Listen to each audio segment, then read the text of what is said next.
Invite a Budget Blinds style consultant to show you how to transform your rooms just by changing your window coverings. Canada's #1 choice for window coverings. Visit budgetblinds.ca today. Lloydminster Rohan Rage are off to a hot start this season, but who am I kidding? Almost all Lloydminster sports teams are. The Rage hosted the Knights of Columbus from Edmonton today. This morning they were taking them on, looking for their 6th win of the season. Well, it didn't take very long for the Rage to strike in this one. KS Quist in hard on the forecheck, throws it on net, and Jaden Gardner is there to put home the rebound, and it's 1-0 Rage just 43 seconds into this one. Now the Rage leading scorer, Oren Centazzo, is going to do what he does best. He's going to fight off a couple of KC defenders here, picks the puck up, and he's going to get a shot off on net, collects his own rebound, tucks it home for his 10th goal of the season, just 3 minutes and 29 seconds into that one, and it's 2-0 for the Rage. Now Centazzo, he is going to be looking for his 2nd of the game here, but he gets absolutely robbed point blank by the goaltender there. However, Centazzo, he is going to have the last laugh in this one as he collects the loose puck at the blue line, and he's just going to squeak this one past the goaltender for his 2nd of the game, and it's 3-0 for the Rage. Now move on to the 3rd period. It's still 3-0 Rage when Alexander Morocco picks the puck up at center ice, and he's going to let this shot go. It looks like what R.A. Dickey needed in Game 4 as this one knuckles right past Roddy Ross, and it's 3-1 after that quick goal. Now this one's going to happen really quick here off the Civic Center boards, and they use that bounce to their favor, and it's banked in off of Ross, and it's 3-2 for the Rage. Now under a minute left in this one, and Keegan Rowland is going to put this game away as he deposits it into the empty cage, and the Rage win this one 4-2. After the game, we spoke with head coach Mike Applegate, and although his team won, they still have a lot of things to work on. I thought we'd come out and we played a good, probably good first 39 minutes. Last minute of the second, we got in a little trouble, and that carried over into the third, and you know what? They never quit. They came at us. They got a couple of lucky bounces, but when you work that hard, you're going to get bounces, and we didn't work that hard in the last 21 minutes of the game. We were lucky to come out with a win today. It could have easily been a tie. I thought we played pretty well. I think that we kind of sat back in the 3rd period, but I thought we played 40 good minutes, but we just got to, from now on, we just got to, even yesterday's game, we didn't play full 60. We just got to start playing a full 60 minutes, and but for the most part, I thought I played really well.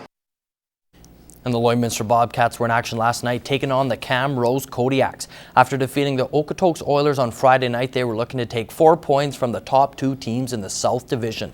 The Cats would jump out to a 3-0 lead on goals from Noah Bald and 2 from Kevin Dara, and then the clubs, they would start exchanging goals until this one was finished, where the Cats walk away with a 7-4 victory.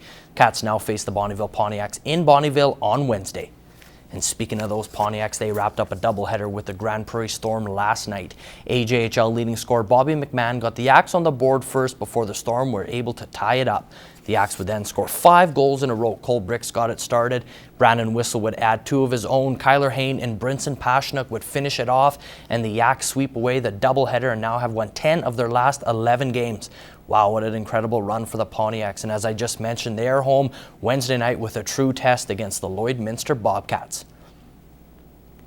Now the Lakeland Rustlers Soccer teams played their final game of the 2015 season today against the Medicine Hat Rattlers. The women, they missed the playoffs, but the men, they were eliminated yesterday. So today's games were all about pride. Ladies trailing 1-0 here, and a Rattlers corner kick finds Emily Weimer, and she is going to strike this one on net. Oslin McDaniel gets a piece, hits the post, and goes in, and it's 2-0 Rattlers. After that goal there, now the Rattlers, they're going to try and put this one away. Katie Letwinick is looking for her 2nd goal of the game. A little chip over McDaniel, but Amy Gistola with a big save on the line there, and it's still 2-0. Now the Rustlers are looking to break the shutout bid for the Rattlers. Sarah Downing is going to up the ball, and the Rustlers get awarded a free kick on that play there, and Sarah Downing, she is going to make no mistake, and it's 2-1 Medicine Hat. Late charge for the Rustlers here, but to no avail as they drop the last game of their season 2-1. Now we're going to move on to the men's game here rather shortly, and they are trailing the Rattlers 3-1 when Shea Ray-Ohm sends it up to Justice Yaya Kikut, and with a terrific header he puts it home to draw the Rustlers within one. What a sick goal there. That will definitely make the Newcap plays of the week. Wow. Now the Rustlers, they're looking to draw even here.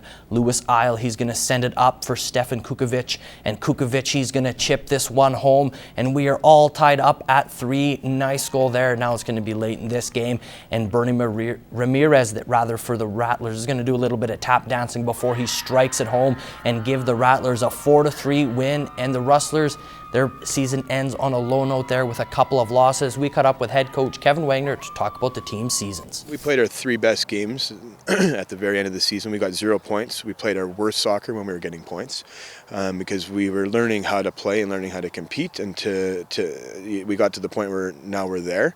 We're just a little bit, we're not quite there yet, but to win games. But the best that we had played was the last 3 games, and we got 0 points for it. But performance and getting to that level with, I think, 13, 14 first years, it was a very good season for us. It was a weird amount of ties, that's for sure. We were competitive and people had passion for the sport, I think, which helped us because we didn't give up if we were down. Things to build on, every section of the field, forward, mid, and defense. There wasn't one that was stronger than another. We just all have to learn to work as one and fix little problems. When the Lakeland Rustlers basketball teams were at home last night, taking on the Concordia Thunder.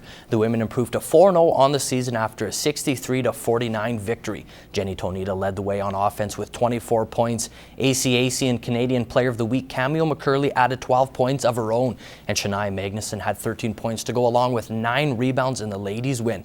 The men, however, they would suffer their second straight loss to the Thunder.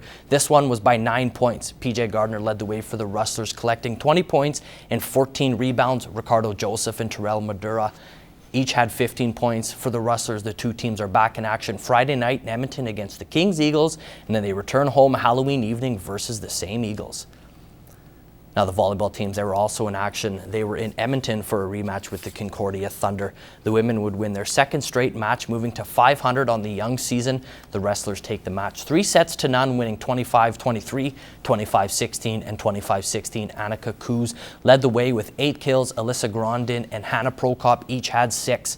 And the men, they stay undefeated as they won their match 3-1, winning 25-17, 26-24. 16-25 and 25-14. Sam Tuivy was an absolute beast in this game. He had 14 kills to go along with 10 digs. Not to be outdone though, Arnett McKay had 9 kills and 11 digs in the victory. The Rustlers are home next Friday hosting the Kings Eagles.